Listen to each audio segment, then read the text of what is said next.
Prepare-se para uma palavra poderosa. Pastor Renato Torres nos desperta para a batalha espiritual que enfrentamos todos os dias. Mesmo quando ninguém pode te ajudar, Deus envia seus anjos. O crente anda em justiça, tem a mente iluminada por Cristo e não abre mão da sua chamada. Pessoal da igreja, com a paz do Senhor. Meus irmãos, nós queremos agradecer a confiança do pastor da igreja e toda a liderança da juventude. Trazemos aqui uma palavra.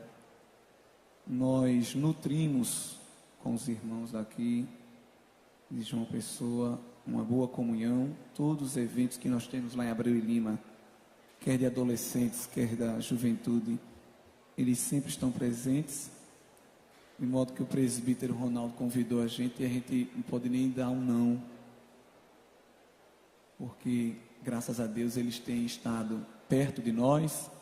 Por acaso é a primeira vez que eu venho aqui, os irmãos, pastor Josué já havia vindo. É uma oportunidade também de nós agradecermos essa alegria e esta comunhão que vocês têm para conosco. Eu pedi que os irmãos abrissem novamente Efésios 6, onde foi lido e onde está o tema para esse evento, versículo 10. No demais, irmãos meus, fortalecei-vos no Senhor e na força do seu poder. Revesti-vos de toda a armadura de Deus, para que possais estar firmes contra as astutas ciladas do diabo.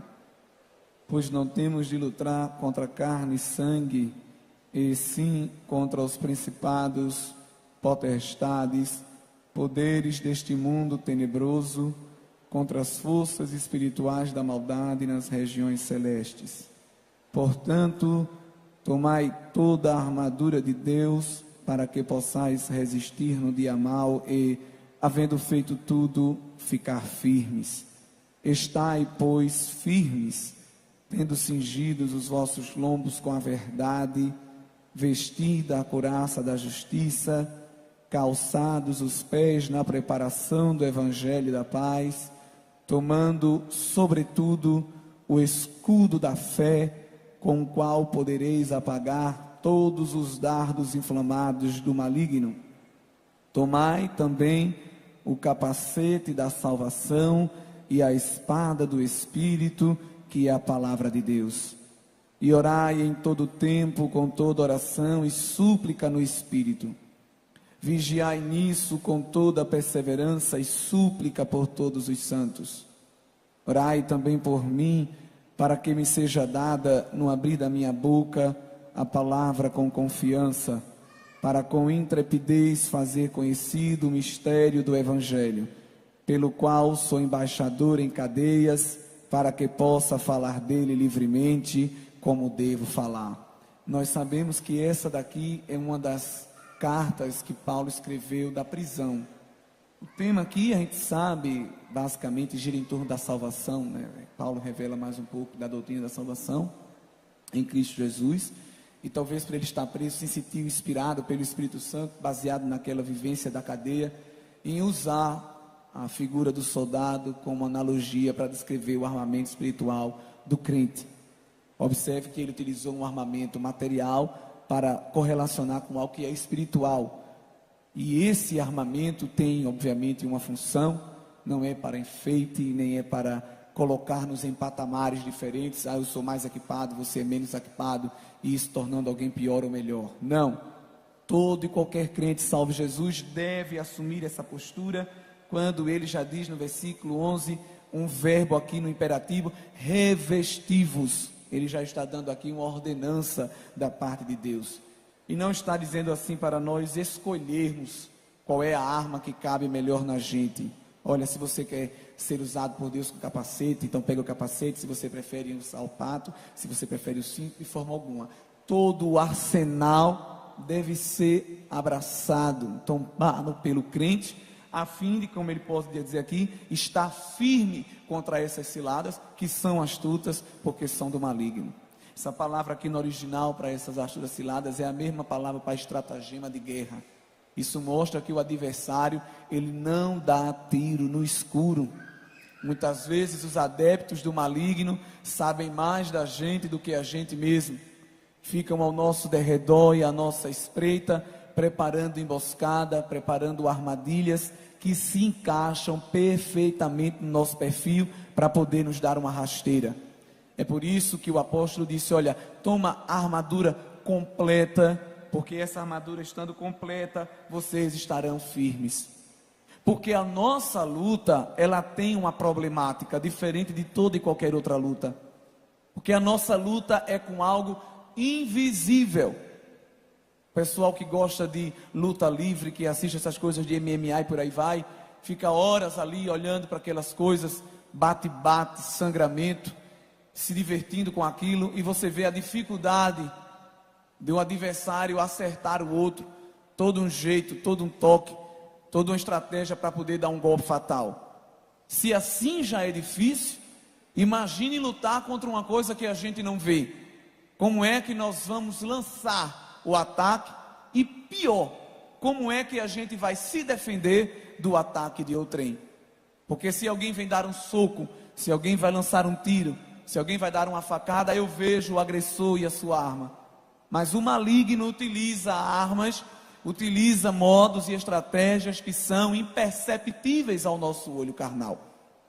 Lembre-se do que aconteceu, por exemplo, com o servo de Eliseu, quando houve o cerco em Samaria, e ele ficou apavorado, o moço, quando abriu as portas e a janela e viu que a cidade estava cercada de um exército. Aquele era um exército terreno. E voltou correndo para o profeta dizendo: rapaz, a gente vai se acabar, estamos só nós dois aqui, estamos cercados de um povo com todo tipo de arsenal bélico. E o profeta fez oração e disse: Senhor, abre os olhos do moço, porque ele não está vendo nada. Ele só está olhando para escudo, para lança, para espada, para carro e para cavaleiro. Faz ele ver o que eu estou vendo. E Deus tocou no olho do menino, e ele começou a dar glória, começou a se alegrar, porque viu que ao redor de toda a cidade tinha um exército de carro, de carruagem, de fogo. Aleluia. Sim, neste caso, o que estava preparado é quem aparentemente estava despreparado, que não tinha arma de ferro, de lança, não tinha arma de cobre, de bronze, mas um toque do Senhor seria suficiente para colocar todo o exército em disparada.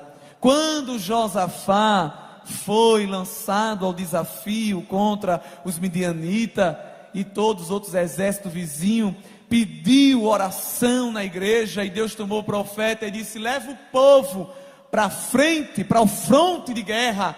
Alguém pode ter olhado e dito: rapaz, ele está louco, não se convoca toda a população para a guerra, só quem vai para a guerra é homem. Na guerra de homem, mas aquela era uma guerra espiritual. De modo que Deus disse: leva o povo e bota os cantores na frente, mas na frente quem fica é a infantaria. Na guerra do homem, mas nessa guerra aqui quem manda sou eu. Bota o povo com instrumento, bota o povo com harpa, bota o povo com veste de cântico, porque eu vou trabalhar enquanto o povo canta. Mas enquanto o povo canta, vai ter lança voando, vai ter espada entrando, vai ter escudo para um lado e para o outro. Mas eu vou destruir o mal por si mesmo. Não vão levantar um braço, não vão tirar o pé do lugar. Enquanto me adora, eu disparato o exército inimigo, porque eu sou Deus que contra-ataco sem sair do meu lugar. Oh, aleluia. Primeiro diferencial de Deus é que nesta guerra espiritual ele consegue guerrear sem sair do lugar. Às vezes tu está na tua casa e uma guerra travada, dentro do teu quarto, ninguém pode te ajudar, mas o Senhor do seu trono diz: eu já dispensei o livramento para ti e para quem está ao teu redor. E esta armadura não é uma armadura qualquer. Paulo diz: não temos de lutar contra carne e sangue.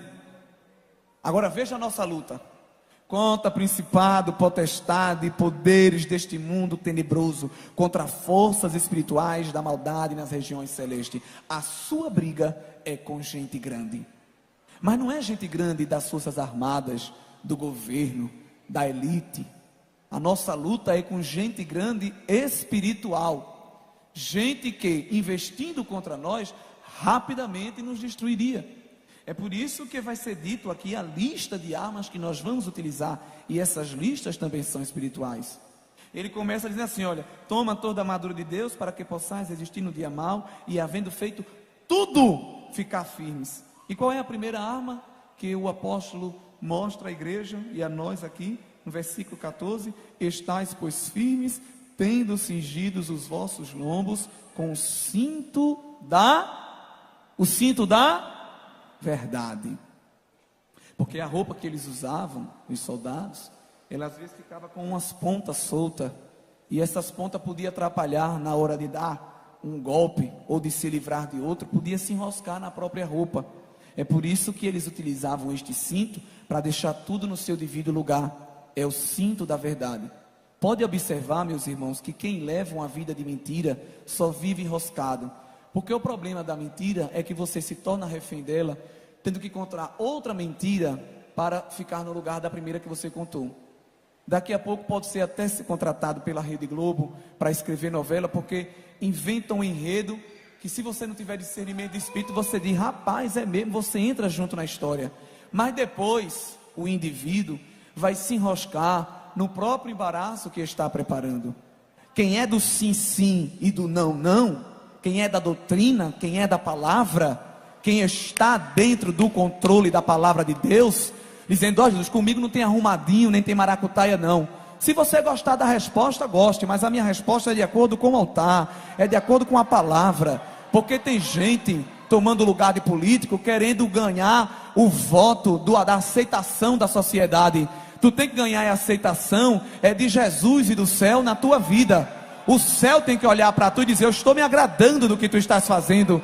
Ai, mas eu não sei como ela vai reagir, eu não sei como ele vai reagir. Não te preocupa com ninguém, porque quem anda na verdade não se embaraça com nada. Paulo escreveu para Timóteo, ainda na sua tenra idade, com um ministério muito profícuo à frente, e disse, ei, quem milita não se embaraça com o negócio desta vida, mas limita com legitimidade. Se tu é assembleiano, seja um assembleiano de verdade. Se tu é pentecostal, não seja pentecostal de feito e não. Faça valer o dom, faça valer a unção, faça valer a graça de Deus, foi derramada pela sua vida.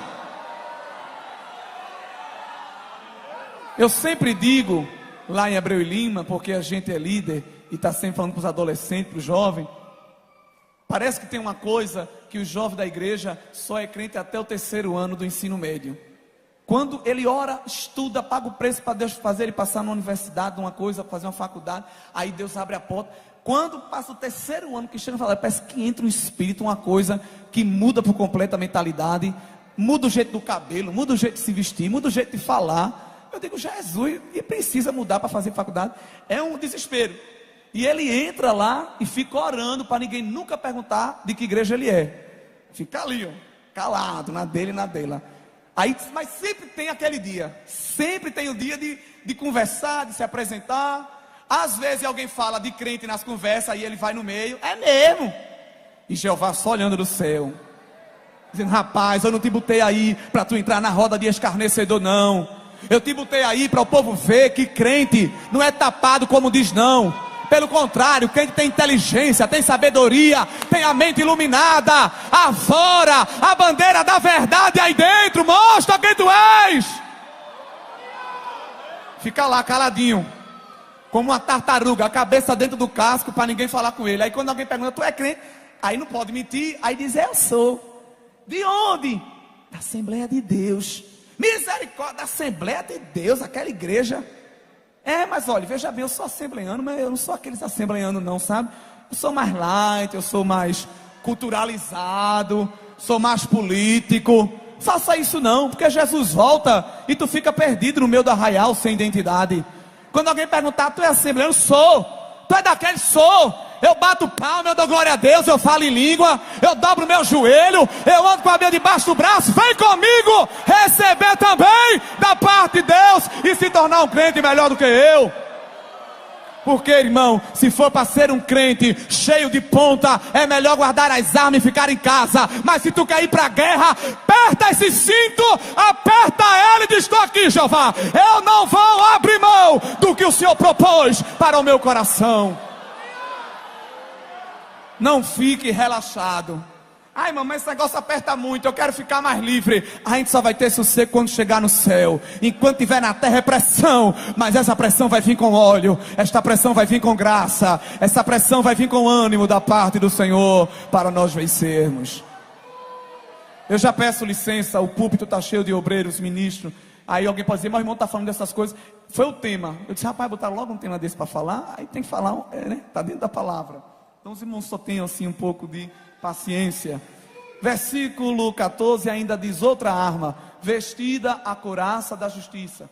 Porque como eles lidavam com lança e com flecha, naquela época não tinha revólver, com espada, então procuravam dar logo o golpe nos órgãos viscerais. Não ia perder tempo dando soco no ar, nem cortando o braço, nem dedo de soldado, né? Para matar logo, perfurar fígado, estômago, pâncreas, coração, tudo. Então o soldado colocava a couraça que ficava presa ao seu corpo, de modo que ele pudesse estar isento desses ataques que chegassem de repente. E esse versículo aqui, vestida, no original significa incorporada, colocada para dentro. Não era apenas um enfeite não, mas aquilo ali lhe abrigava por completo o segredo, a particularidade, a intimidade. Porque a investida contra a nossa vida é grande. A investida contra a nossa vida é absurdamente grande. E Satanás, quando se levanta mesmo é para derrubar. Ele não fica com brincadeira de guerra de braço, não, para depois dizer: agora é tua vez. Não. Por isso que com pecado a gente não brinca, porque o ataque vem para ser fatal. Mas é por isso que o Senhor também providencia justiça para nos resguardar. Porque quem anda com o Senhor anda na vereda da justiça. Nós vivemos num mundo, irmão, de corrupção extrema. Às vezes a gente quer apenas falar da corrupção do governo, que é o assunto que mais ressoa, mas você vê corrupção em todo canto. De uma pessoa que recebe um troco a mais, e às vezes diz: eita, Deus mandou, estava precisando. Deus não mandou nada, devolva, não é? Mais 10 centavos, devolva. Isso é corrupção. Falar dos outros é corrupção. Essa coisa de guardar segredo, não saber guardar segredo, corrupção. Tem uma parábola até, uma ilustração num livro do pastor Josué Rodrigues, que ele diz que 3 jovens combinaram de subir no monte, 3 jovens do manto, né? Subiu o monte para orar. Aí quando chegou lá em cima, Deus não revelou nada. Aí eles resolveram, eles mesmos revelar, um para o outro. Aí um disse assim: irmão, vamos fazer aqui um trato? A gente vai contar cada um segredo. Agora um segredo mesmo, que você não conta a ninguém, para a gente ter como lembrança do dia que a gente veio aqui nesse monte. Aí o primeiro disse: olha, irmão, eu sou crente, amo as coisas de Deus, mas eu tenho uma fraqueza. Eu não posso ver uma mulher. Eu não consigo, irmão. Ora por mim, apresenta a Deus essa fraqueza minha, porque não dá. Eu tenho uma queda para a lascívia muito grande. Aí o segundo jovem disse: irmão, eu também tenho uma fraqueza. Eu não posso ver um rapaz. Eu tenho uma queda também para esse lado. E eu peço que vocês orem para Deus me libertar. Aí o terceiro viu tudo, ficou calado. Aí os dois: e você, irmão? Não vai contar um segredo, não? Ele disse: rapaz, eu também tenho uma fraqueza enorme. Eu não consigo guardar um segredo quando me contam. Que problema, né, irmão? Mas quem anda em justiça não se envolve nessas coisas, não. Quem anda na justiça fecha a boca e ouve mais do que fala. Quem anda na justiça só olha quando Deus manda. Só bota o pé onde Deus carimba. Pisa aqui. Aqui eu não quero que tu pise. Tá bom, Senhor, eu vou pelo outro lado. O outro lado é maior, mas eu vou te obedecer, Senhor. Eu vou andar na tua vereda, porque na tua vereda eu ando no prumo, ando no nível, não tem como errar. E haverá perfeição no meu caminho. Versículo 15: calçados os pés na preparação do evangelho da paz. Não era qualquer sapato, porque você sabe, guerra tem empurra, tem empurrão, tem pontapé, tem aquela coisa toda. Então os soldados, eles usavam um chinelo, uma coisa que tinha uns pregos cravados na sola. Imagina ele andar com um negócio desse, não dava, né? Mas ali era para um ambiente de guerra, porque quando ele pisava no solo, ele ganhava estabilidade, então ele não caía facilmente. Assim aquele que está calçado no Evangelho, né? Há dois tipos de pecado. Há aquele pecado que é involuntário, que a gente peca deslizando, nem sente, quando vê, está quase caindo, aí clama por Jesus, e Ele sempre pronto, advogado que é, advoga a nossa causa, nos purifica e nos perdoa. É esse o pecado que geralmente nós estamos cometendo, porque o pecado não tem mais domínio sobre nós. Então quando nós ainda pecamos, porque nós ainda pecamos, só deixaremos de pecar quando chegarmos na glória. É claro que esse nível de pecado, graças a Deus, vai diminuindo ao longo do tempo, porque nós somos regenerados. Mas é esse pecado que nós cometemos. É aquele pecado que Paulo disse: o mal que eu não quero fazer, eu faço. O bem que eu quero, eu não consigo fazer. Pronto, é isso. E há um segundo tipo de pecado, que é a iniquidade. É o pecado deliberado. Esse Deus não perdoa. É aquela pessoa que peca, sabe que está pecando, gosta do pecado e continua neste caminho. Nós temos um problema grande também a tratar, porque nós temos 3 fontes de pecado. Veja que pronto. 3 fontes de pecado. A primeira dela está exatamente dentro de nós, é a nossa carne. A segunda fonte de pecado é o mundo. E a terceira fonte de pecado é o maligno. Boa parte dos pecados que nós cometemos é culpa tão somente nossa. Ele é gerado dentro da gente, é a própria tentação. Tem umas pessoas aí, metida espiritual, que tudo demoniza. Vai encher o copo com água, virou, a água caiu, já diz que o inimigo está furioso. Não é o inimigo que está furioso, ele não ia perder tempo com isso. Você que é desatento. É claro que eu não estou aqui para defender ele, né? Que ele não merece, nem precisa. Mas eu quero mostrar aos irmãos que boa parte dos nossos pecados são cometidos dentro da gente, ou pela influência do cosmos, do mundo ao nosso redor. A gente olha para um outdoor e se não vigiar já está pecando. A gente conversa com outra pessoa e se vigiar não está pecando. A gente pensa uma coisa, já entra em outro pensamento e daqui a pouco está envolvido num abismo que não tem volta. É por isso que o Senhor nos ajuda com a sua palavra, porque a palavra dele é lâmpada para o pé e é luz para o caminho.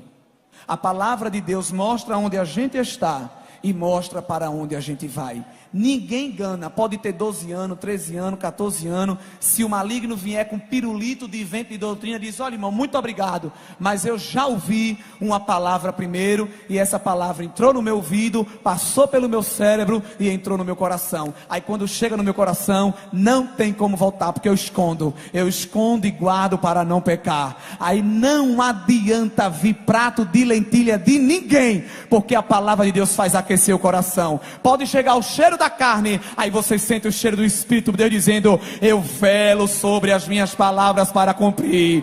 Paga o preço, guarda o teu pé, fica no altar, porque eu vou compensar a tua renúncia, te reembolsando com as minhas benesses espirituais. Depois que ele fala tudo isso, no versículo 16 diz: tomando sobretudo. Então veja que ele coloca aqui em destaque, utilizando esse advérbio: tomando sobretudo o escudo da fé, com o qual podereis apagar todos os dardos inflamados do maligno. O escudo, você sabe, é aquilo que a gente coloca na mão, a gente não, né? Quem luta, para se livrar dos golpes de flecha, de lança, de espada, de tudo. Só que lá na Roma antiga, quando eles iam lutar, como muitas vezes não tinha acesso para cravar a arma no soldado, então eles pegavam uma estopa com um material combustível embebido e lançava fogo nela e jogava. Então essa estopa vinha como um dardo e muitas vezes matava o soldado queimado. É por isso que eles tinham uma outra estratégia no contra-ataque. Esse escudo, ele era embebido com óleo. Veja que coisa linda. Porque quando a flecha batia no escudo, o óleo apagava o fogo estranho. Pá! Aí ele nem morria queimado e nem morria atingido pelo dardo. A mesma coisa acontece com o crente. crente seco, carnal, em pecado, tudo que não presta que vem do adversário pega nele. Ele é uma caixinha de coisa ruim. Por quê? Porque ele não está embebido no óleo. Mas quem está embebido no óleo, não tem arapuca, não tem bombo de macumba, não tem figa, não tem palavra de maldição, nada pega. Alguém vai para um trabalho de outra religião, bate os tambores a noite toda, aí tu antes de dormir dobra o teu joelho um minutinho e diz: Senhor, obrigado pela vida, me dá uma noite tranquila. Aí Jeová quebra o arco, corta a lança, queima o carro no fogo e vai lá no fim da terra, acaba com a festa e diz: eu quero que ele tenha paz, porque ele vai dormir agora. Oh, aleluia! O teu Deus é melhor do que cerca elétrica, Rottweiler, Pitbull, guarda-costa, porque aonde tu estiveres, o teu pé não tropeça em pedra. Olhe, até para ter guarda-costa dá trabalho, porque tem que ter pelo menos 2. Não dá para ter um. Porque se tiver só um e o adversário quiser atingir na frente, aí o guarda-costa corre para frente, atrás fica desabrigado, aí ele vem por trás. Mas Deus não, Deus guarda a gente na palma da mão dele, girando como quem faz um movimento com um globo. Aí o maligno vai para a direita, vai para a esquerda, vai para um lado, vai para o outro, não dá. Se eu quiser tocar aqui em Ronaldo, saiu, não é para tocar. Com respeito aqui ao pastor. Se eu quiser aqui tocar nele, eu já estou tocando, pronto. Mas se o adversário quiser tocar nele, tem que comparecer diante de Deus para pedir permissão. Vê que coisa linda. Não é assim? É. Eita, como tu és importante na presença de Deus. Ele não pode tocar não. Aí como ele não pode tocar, ele usa alguém para lançar a palavra de maldição. Olha o que aconteceu com Balaque, Números, livro de Números. Balaque encomendou um feitiço contra Israel. E Balão foi, tentou e não conseguiu. Disse: rapaz, não dá não. Arruma outra freguesia para eu fazer os encantamentos. Porque eu não posso amaldiçoar a quem Deus abençoou. A bênção dele é irrevogável e não tem validade. Eu não posso tocar naquele homem. Não posso tocar naquela menina. O Senhor nos guarda e nos livra de todas as coisas, mesmo no dia mau. Israel era cercada de monte. Salmo 121 foi escrito num momento caótico. Exércitos vindo de todo lado, não tinha para onde correr. Aí o salmista canta: eleva os meus olhos para os montes, de onde virá o meu socorro? O meu socorro vem do Senhor que fez o céu e a terra. Não deixará vacilar o teu pé, não dormirá quem te guarda. Eis que não dormirá o que guarda Israel. Um vigia rende outro vigia para tomar o partido do lugar, enquanto o outro descansa. Mas o Senhor que nos guarda não tosqueneja, não balança as pálpebras. Os seus olhos estão postos continuamente sobre ti. O Senhor te guardará de todo mal, Ele guardará a tua alma. O Senhor é a tua sombra à tua direita. Sombra por quê? Porque aonde a gente vai, ela vai. E a direita por quê? Porque ela fica direita no momento que o sol está a pino. Na hora mais difícil da vida, o Senhor está do lado dizendo: eu vou contigo. Eu entro, eu saio, porque eu não te desamparo no momento sequer. O Senhor guarda até a nossa entrada e a nossa saída. Absolutamente tudo. Toda ferramenta preparada contra ti, já foi dito aqui, não vai prosperar. E se tiver palavra de maldição sendo lançada na tua vida, eu quero te dizer: não fica com medo, fica no teu lugar de servo, porque a maldição do homem é matéria-prima de Deus para transformar em bênção e derramar sobre a tua vida. Quem levantar a palavra de maldição para a igreja está apenas fazendo um favor a Deus, porque ele junta tudo e diz: pronto, eu vou abençoar o meu povo, é amaldiçoando e eu derramando bênção, porque todo o poder está na minha mão, até para transformar as coisas mais em boas.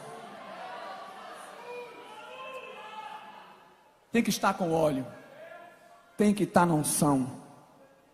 Os pastores faziam isso com as ovelhas, por isso que no Salmo 3 Davi diz: unge a minha cabeça com óleo.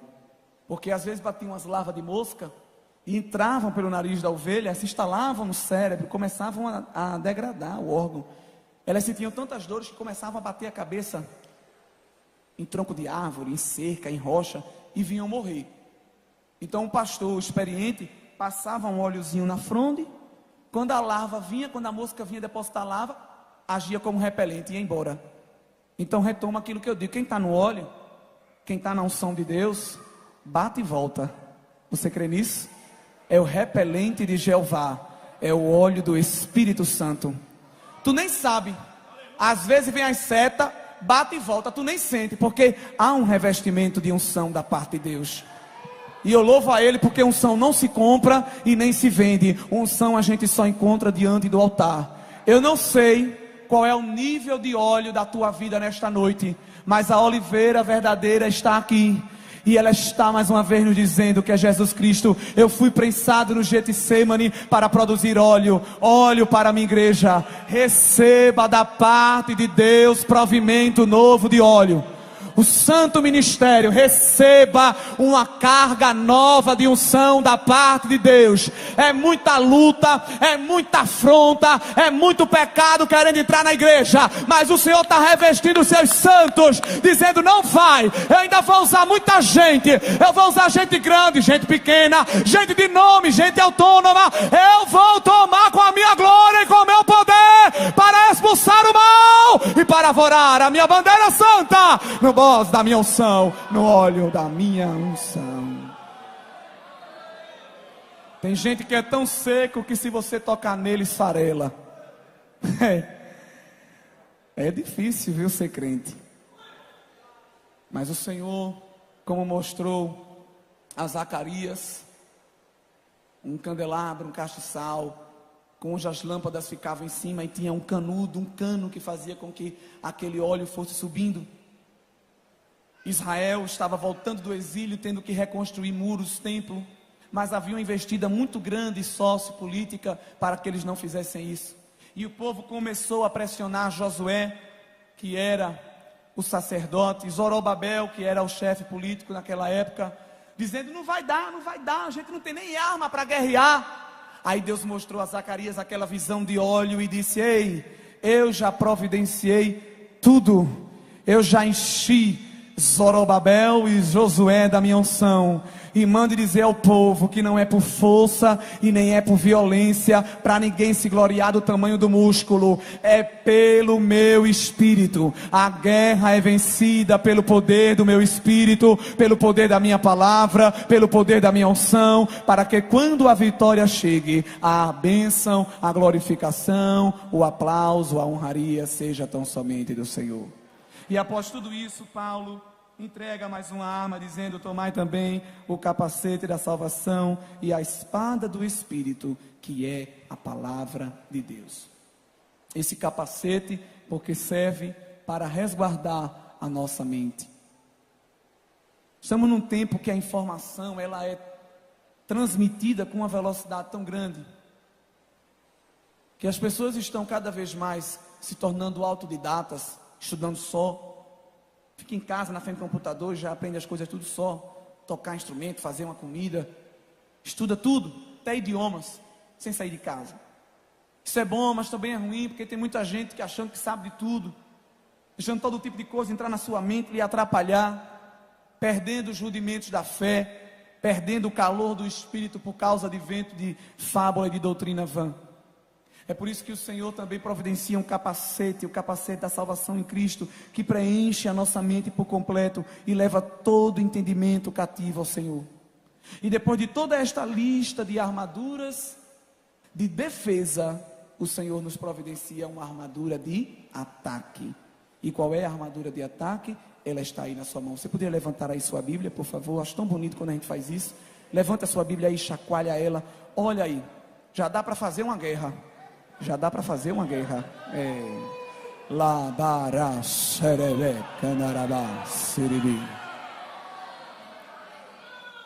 Sabe por que eu estou dizendo isso? Porque Satanás ao longo da história fez e continuará fazendo de tudo para que a gente anule isso que para eles é um mero objeto das nossas mãos. Ele pode até tirar isso aqui da nossa mão, mas não consegue arrancar das tábuas do meu e do teu coração, onde essa palavra já está implantada. E Paulo diz, olha, utiliza a espada do Espírito, que é a palavra de Deus. Quando ele escreveu uma das suas cartas para Timóteo, preocupado justamente com o afã da juventude, para que Timóteo não ficasse perdido em alguma coisa, ele disse, olha, maneja bem a palavra da verdade. Manejar bem no original grego significa costurar em linha reta. Quem prega a palavra não pode ficar com vai e vem, com modismos, com ajeitados, fazendo curvas para agradar os ouvintes daqui ou dali, fazendo ajeitados doutrinários para agradar a massa. Quem prega a palavra vai fazendo corte direto e abrindo tudo, dizendo, olha, está aqui o pecado, está aqui o erro, vamos tirar, mas eu vou tratar, eu tenho óleo, eu tenho remédio, eu tenho salvação para te apresentar da parte do Senhor, recebe. Esta é a intrepidez da palavra. O escritor aos Hebreus disse, toda a palavra de Deus, ela é viva e eficaz, ela penetra entre as juntas e medula. Todo osso termina com a junta, com uma articulação, com um tendão. Não dá para arrancar. Se você arrancar, vem um cartilagem para um pedaço de osso, ou vem osso para um pedaço de cartilagem. Daí o nome junta, porque está junta mesmo. Ninguém consegue separar. Só quem consegue é a palavra. A palavra de Deus vai lá na tua intimidade. Tem segredo nosso que a gente tem medo até de relembrar, porque nos envergonha nós mesmos. Mas diante de Deus todas as coisas estão nuas e patentes. O Senhor diz, olha, eu estou vendo tudo. Oh, aleluia. Não adianta máscara, não adianta enfeite, não adianta ajeitado. Eu estou te vendo como tu és. Mas eu quero te dizer que eu te amo. Eu tenho tratamento para a tua vida. Além disso, a palavra de Deus, ela vai dividindo espírito, alma, corpo, sensações, emoções, entendimento, tudo. Porque ela é uma faca de 2 gumes. Faca de 2 pontas. Alguém já viu uma faca de 2 pontas? Ou usou? Não dá para usar. Porque toda faca tem que ter um cabo de canivete, de madeira, de ferro, para que a gente possa manusear. Botar a força ali. Mas a palavra do Senhor é uma faca que não tem cabo. É 2 pontas. Quem pega já vai se cortando. É por isso, agora eu vou falar para pregadores, expositores da palavra, que quem prega a palavra é o primeiro a receber. De modo que quem prega a palavra tem que ter uma vida no altar. Porque é o primeiro que a palavra de Deus vai entrando. Porque tem gente que quer ser o dono da verdade e bater forte em todo mundo, assim assado, mas com a vida toda atrapalhada. Aí já vai dizer aqui não, meu filho, que eu não preciso de representante não. O poder é meu. Recebe logo a cortada, tira o que não presta, vai logo te humilhando na minha presença e depois eu te uso para o povo. Eu não sei se nessa noite você é do grupo dos que fala ou dos que ouve, mas para todo mundo aqui hoje, a palavra de Deus está penetrando e produzindo vida, vida e vida espiritual. O nosso compromisso é com a palavra. Não sei se você tem costume, mas diga para o seu irmão, te prepara para a guerra. Te prepara para a guerra. É guerra, mas isso não assusta, vê? É guerra e o povo está dando glória. Era para estar com medo, assustado, mas está dando glória porque já sabe o final desta guerra.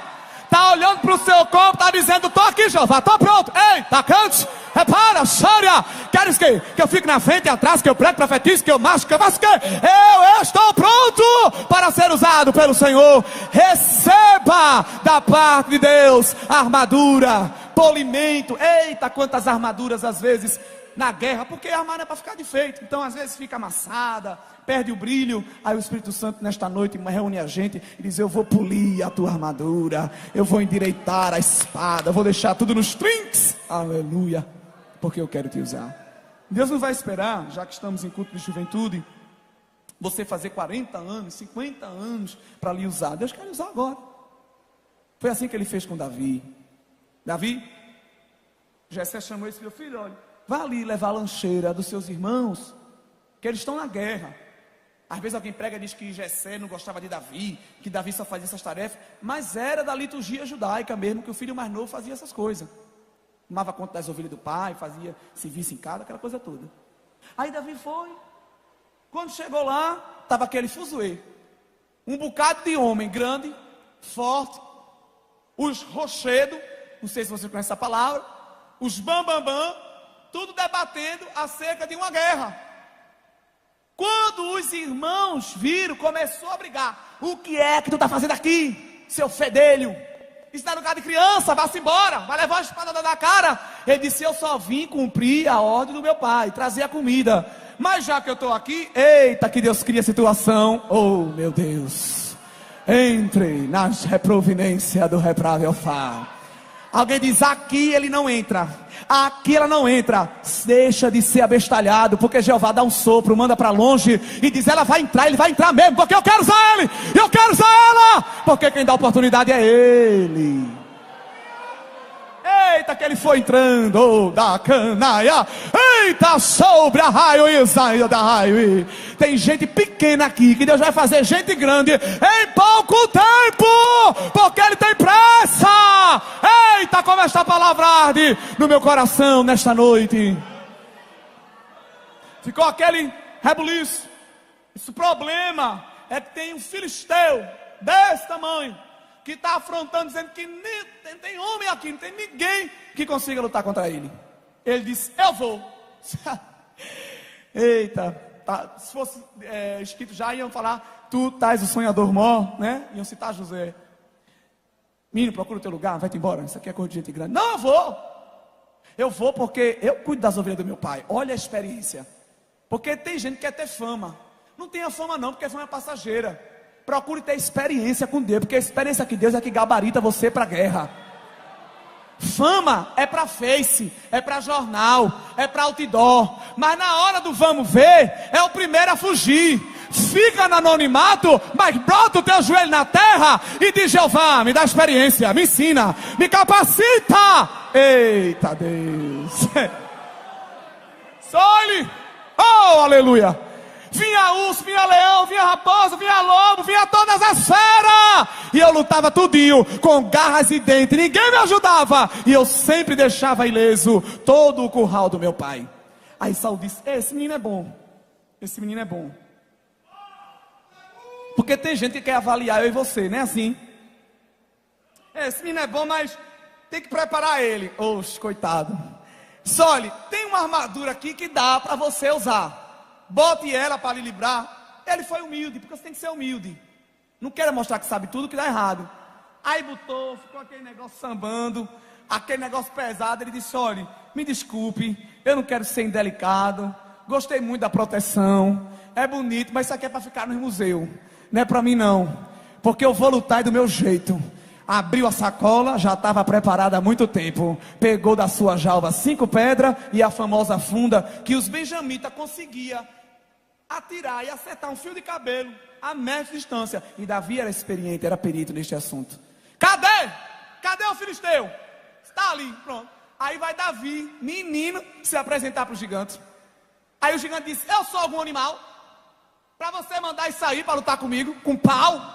Eu quero um homem para lutar comigo. Aí Davi disse, ô coitado, deixa eu dizer uma coisa para tu, terra seca.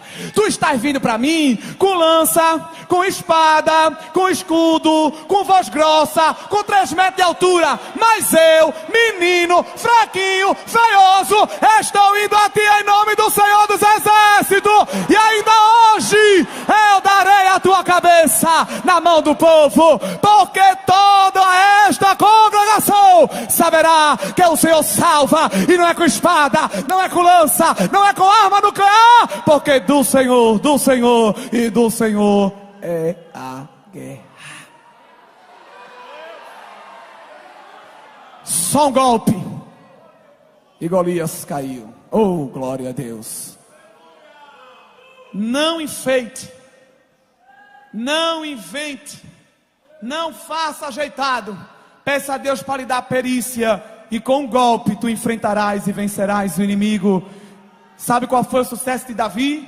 Não olhou para si e disse, eu estou pronto. Ele disse, eu estou indo com Deus. Jogou a batata quente na mão de Deus, disse, resolve, Senhor, eu estou apenas indo, mas quem vai fazer é o Senhor. Aí Deus assina, carimba, gabarita, respalda, confirma, porque o nome dele importa que seja glorificado nas nossas vidas. Deus abençoe.